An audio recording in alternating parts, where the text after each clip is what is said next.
ஒரு சில மாதங்களுக்கு முன்பு ஒரு பெரிய வாய்ப்பு சாருகேஸ் இந்த நாடகத்தை பார்க்க நீங்கள் வாங்க சொன்னாங்க.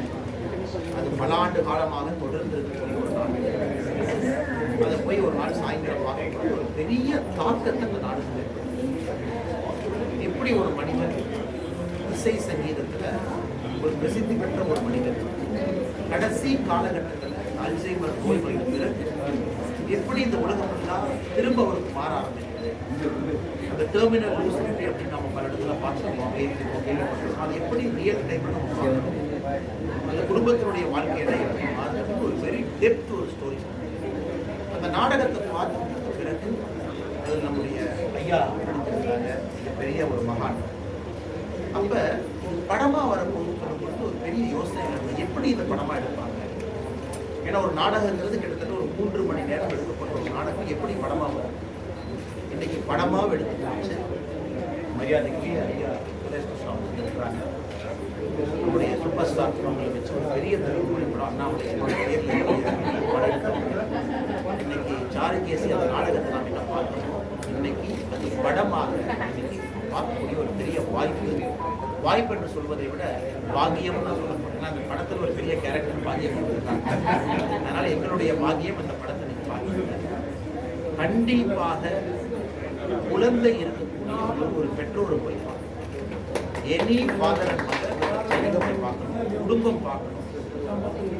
ஒரு இசை ஞானி, ஒரு படைப்பாளி, நம்ம எல்லாருமே ஏதோ ஒரு விதத்தில் ஒரு சின்ன சின்ன படைப்பாளி. ஒரு பெரிய படைப்பாளியினுடைய வாழ்க்கை எப்படி இருக்கு, தவறான புரிதல்கள் நமக்குள்ள வரும்பொழுது எப்படி ஒரு மனிதனை நம்ம தவறான ஒரு விஷயத்தை கண்ணோட்ட பார்வையில் பார்க்கணும், அது எப்படி சரியாகும். அதையெல்லாம் தாண்டி ஒரு கணவன் மனைவி இருக்கக்கூடிய அற்புதமான ஒரு பிணைப்பு, எல்லா வீட்டிலும் வரக்கூடிய சின்ன சின்ன பிரச்சனைகள், குழந்தைகளுக்குள்ள அப்பாக்குள்ள அம்மாக்குள்ள அது எப்படி சரி ஆகுது, ஒரு குழந்தையினுடைய பார்வை எப்படி ஒரு இடத்துல மாற்றி பார்க்க வேண்டிய கட்டாயம், அதையெல்லாம் தாண்டி ஆண்டவனுடைய அருள், இந்த பிரபஞ்சத்தினுடைய பார்வை எப்படி இருக்கணும் அப்படிங்கிற எல்லாத்தையும் கலந்த ஒரு சினிமா. ஸ்பிரிச்சுவாலிட்டி டெப்த் இருக்கு, ஒரு இசையினுடைய கலவை ரொம்ப டீப்பா இருக்கு, ஒரு குடும்பத்தினுடைய பாச பிணைப்பு இருக்கு. மிக மிக அற்புதமான ஒரு திரைப்படம்.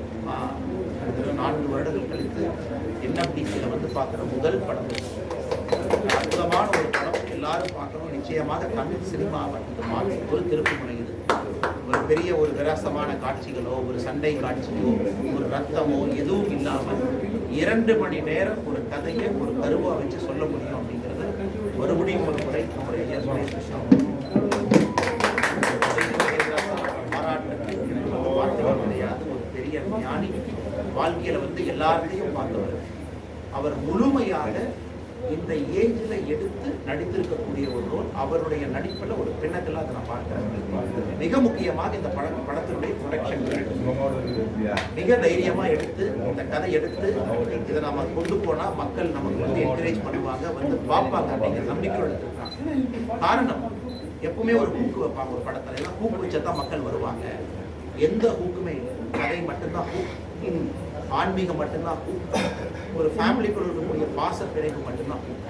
அதை மட்டும் நம்பி இந்த படத்தின் மீது ஒரு மரியாதை வைத்து இன்வெஸ்ட் பண்ணி எடுக்கக்கூடிய படத்தினுடைய ப்ரொடியூசர், குறிப்பா 2 ப்ரொடியூசர் ஐயாவுக்கும், ரமேஷ் ஐயா அவர்களுக்கும், அருண் ஐயா அவர்களுக்கும் என்னை சார்ந்த வாழ்த்துக்கள் தெரிவிச்சுக்கிறேன் சார். இதை பார்த்து ஒரு தேவ ப்ரொடியூசர் வருவாங்க.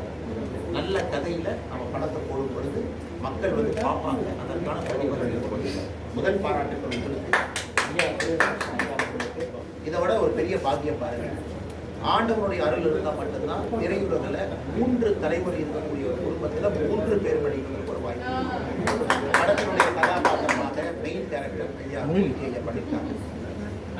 அவருடைய மகள் நிஜ வாழ்க்கையில் சினிமாவில் அவங்க ஒரு ஜேர்னலிஸ்டாக ஒரு பெரிய ரோல். ஐயாவுடைய பேரன், அக்காவுடைய தம்பி, அவர் வந்து வைஜி சாருடைய இளம் வயது ரோல் அதற்கு பண்ணியிருக்காங்க.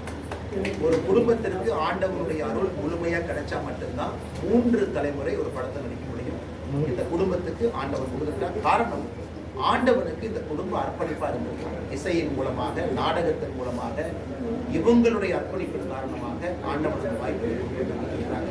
அதனால் எங்கள் யாருக்குமே வாழ்த்த வயதில்லை, வணங்குகின்றோம் ஐயா. குறிப்பாக ப்ரொடியூசர்ஸ் மியூசிக் தேனிசை தென்றல் தேவாயாக்கு வந்து எப்பொழுதுமே ஏஜ் வந்து ஒரு இதே கிடையாது. எந்த ஏஜ்லையும் யாரோட கம்ப்ளீட் பண்ணக்கூடிய ஒரு அற்புதமான ஒரு கலைஞர், மிக அற்புதமான ஒரு இசைப்பாளர் தேனிசை தென்றல் தேவாயாவுடைய இசை நீங்கள் எல்லாருத்தையுமே நெஞ்ச வந்து வருடி இருக்கு. மிக முக்கியமாக பா விஜய் ஐயாவுடைய dialogue so sharp, so piercing. ஒரு வார்த்தையும் அவ்வளவு கேர்ஃபுல்லாக அவ்வளோ பியர்சிங் எடுத்துக்கிறாங்க. ஐயா பா விஜய் அவருடைய இந்த டைலாக் வந்து மிக அற்புதமாக இருக்கும். மொத்தமாக சொல்லணும்னா பெரிய பெரிய ஜாம்பவான்கள் சத்யராஜ் ஐயா அவர் ஒரு கேரக்டர் பண்ணியிருக்கிறாங்க. மிக அற்புதமாக ஒரு திருக்குமலை இருக்கக்கூடிய கேரக்டர் நீங்கள் பார்க்கணும். சமுத்திரக்கணி ஐயா எப்பொழுதுமே ஒரு டெப்த்தை ஒரு படைப்பு கொண்டு வரக்கூடிய ஒரு கவிஞர். அவருடைய நடிப்பு மிக மிக அற்புதம். ஒட்டுமொத்தமாக சொல்ல வேண்டும் என்றால் இது ஒரு காவியமாக நான் பார்க்கிறேன். ஆனால் நிச்சயமாக தமிழ் சினிமாவுடைய ஒரு போக்கை நல்ல போக்கில் போயிட்டு இருக்கு. அப்பப்போ நீரோடை போல புது புது போக்குகள் வரணும். இது அது போல ஒரு புதிய போக்கை நம்முடைய சாருகேசி எடுக்கணும்.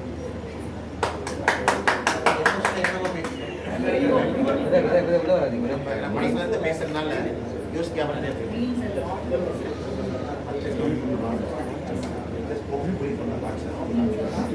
கொஞ்சம்